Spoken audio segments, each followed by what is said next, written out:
Good morning, grand rising, and all that good stuff. Do y'all hear the birds in the background? They're up singing. That sounds so beautiful. But and y'all ignore the grass. My son's gonna cut the grass again. Seems like every time I come out here, it's right before time to cut the grass. But anyway, well, every time I come out here for a video. But whatever, I'm rambling. Okay, so y'all see all these plants? These are tomatoes. Let me tell y'all what happened. So normally, like if I have some uneaten salad or any type of vegetable or fruit, I throw it in the compost over there by the fence, right?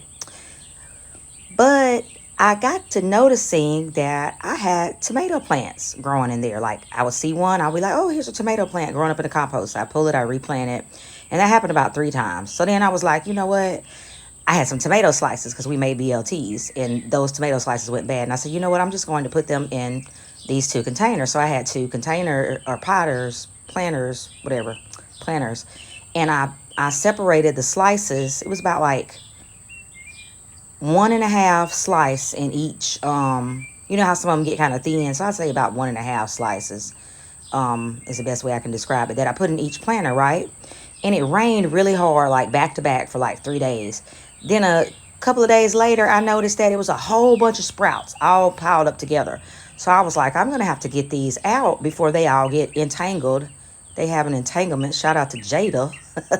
But I didn't want their roots to get all entangled. So I was like, let me hurry up and do something to start separating them. And I separated these seedlings. And I kid y'all not, like some of them have like the roots that got so entangled to where it's like 2 or 3 in one of these containers. But yesterday I counted 113 tomato seedlings. So I don't know what the hell I'm going to do with all these. I know I'm going to, I got a couple of homegirls that I'm going to give a couple of them to. And I'm going to reach out to my cousin today because he gardens and everything. I'm going to ask him if he wants any. And then I'm going to put some on Facebook Marketplace when they get big enough. See if I can, get me a few little dollars. Get me a little lunch money or something. But anyway, I just wanted to show y'all what happened and tell y'all.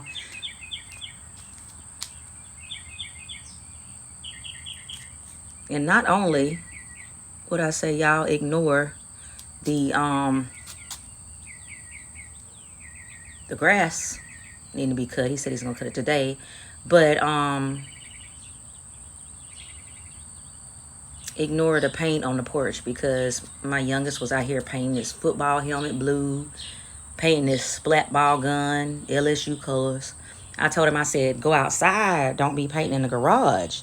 So when I told him to go outside and do it, he started doing it on the back porch. I said, why are you out here spray painting on the porch? Well, you told me to go outside. I said, the grass. He said, no, you didn't. And I thought about it.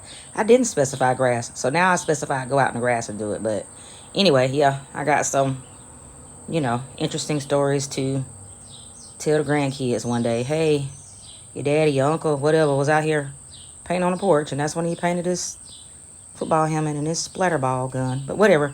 Y'all see the seedlings. 113 from tomato slices. Anyway, y'all have a blessed day. Peace out.